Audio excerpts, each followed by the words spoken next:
Started. Would like to welcome Gary Woodland into the interview room. He's making his 7th career start at the Valero Texas Open. First since back-to-back top 10 finishes in 2021 and 2022. Gary, welcome back. If we can get some comments on being here at the Valero. Yeah, it's nice to be back. I tell you what, they do an amazing job here. Golf course, I think, is very, very underrated for where we play out here. I think it's really good. Obviously, a lot of it depends on the conditions with the wind. We've had some wind the last couple of days, but excited to be back. I've had some success here, so it's one I look forward to. Runner-up last week in Houston, your best finish since winning the U.S. Open in 2019. Talk a little bit about how much fun that was on Sunday coming down the stretch. Yeah, it was nice to be back in the arena, right? I felt like my game's been good for a while. I just haven't been able to put it all together, and I got off to a nice start and just really carried the momentum. The fans, I'll say this about last week, the fans, I've been out here, this is my 17th year, and I've had a lot of support. I've had a lot of fans have always been pretty good to me, but I haven't seen anything like I experienced last week. It was like I was playing in my hometown. Like it was amazing, and I needed it too. I still battle some fatigue, and their energy was absolutely amazing and pushed me and carried me, and I'm very, very thankful for the crowd that we had last week and the support they gave me, because it definitely helped me. And you moved up to number 2 in the Aon Swing 5. I know that's big for you with RBC Heritage coming up. Just talk a little bit about that. Yeah, that's a massive deal. Obviously, I've battled it the last couple of years, and I've fallen down from where I've typically been for a while out here. So it's hard every week. I'm asking sponsors for exemptions and writing those letters and begging and pleading to help me give a chance to get back to where I want to be and where I believe I should be. So playing well last week, moving up in that Aon, the tour, they're giving you chances to play your way in, and that was a big step for me last week. All right, awesome. We'll start with questions. If you'll raise your hand. Yeah, Chris. Hey, Gary. Obviously, we've seen the big round come out for you a couple of times the last few years. The consistency has been a bit of an issue with getting back to that major winning form, but with your feel within yourself, what has been the common thread when you've shot really low rounds and put yourself into contention? Like, what's been the feel that you've had that has been maybe a common thread between those big rounds? Last week on Sunday especially, it was the first time really probably since the U.S. Open that I was in control, complete control.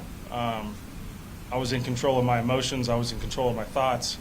And that's been a battle for me over the last couple of years. It's one where I was able to slow everything down. And from a health standpoint, that's been extremely hard for me. And so I put in a lot of work to try to feel better. And I kind of saw all that come to fruition on Sunday there. It was the most control I've been in. I wasn't ahead of myself. I obviously saw the leaderboard. I saw what was going on. I found out on 17 that men we would hit it in the water. But I didn't let myself get ahead of the next shot. And that's a nice place to be in. We all talk about trying to get in flow out here and trying to stay in the moment, and we say it all the time, but I was in it and I was living it. And that's been a big difference for me out here, especially from when you look at the greats. The greats do it all the time. I was able to put myself in that position on Sunday, and I haven't been able to do that.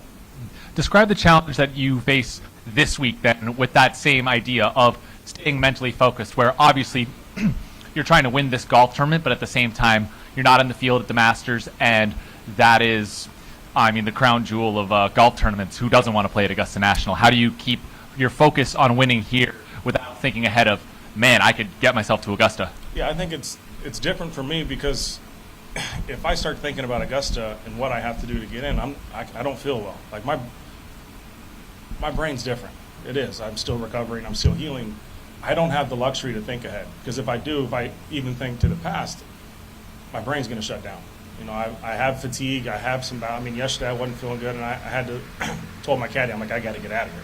Monday he forced me to take off. He's been around and he's seeing when I get fatigued, I really can't control my brain, and so thinking ahead doesn't do me any good. Right now I'm trying to get better today. I'm trying to focus on right now to give myself a chance to show up tomorrow and be ready to go. I don't have that luxury to think ahead. And obviously we all want to be in the majors. I've been a staple in the majors really since 2011. And that's what I'm out here to do, is to play and win those tournaments. But right now I'm trying to focus and get through today. All right, let's go back left.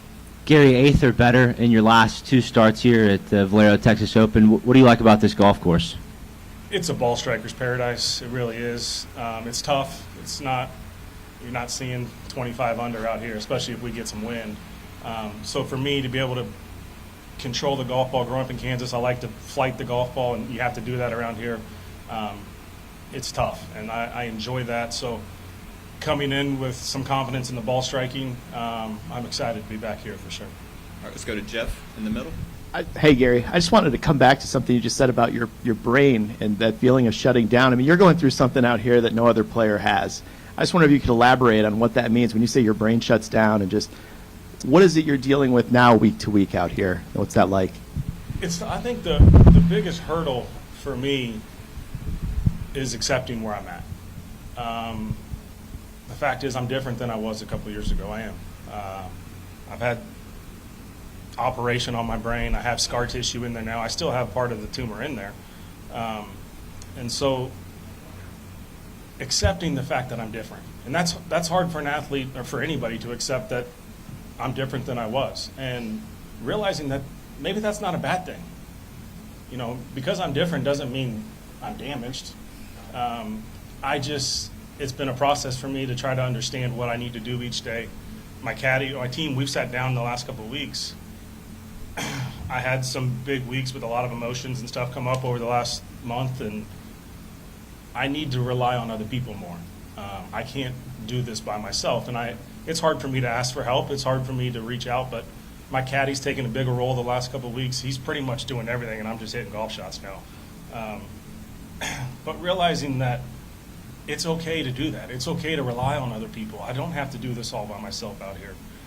That's different from, I found out last week my caddy's trying to manage my energy levels too. I found out he was dumping out half the bucket of balls on the range after the rounds last week, so I wouldn't hit too many balls, so I wouldn't practice too much. He's been with me through this for the last couple of years, so he's been amazing, and he's understanding what I want to go, right? I want to work. I'm starting to have some success. I'm starting to feel good. I want to play, but I don't have that luxury right now. And so relying on the people around me that it's okay to be different, and different's not always bad. So believing that and understanding that's been a big thing for me over the last couple of weeks.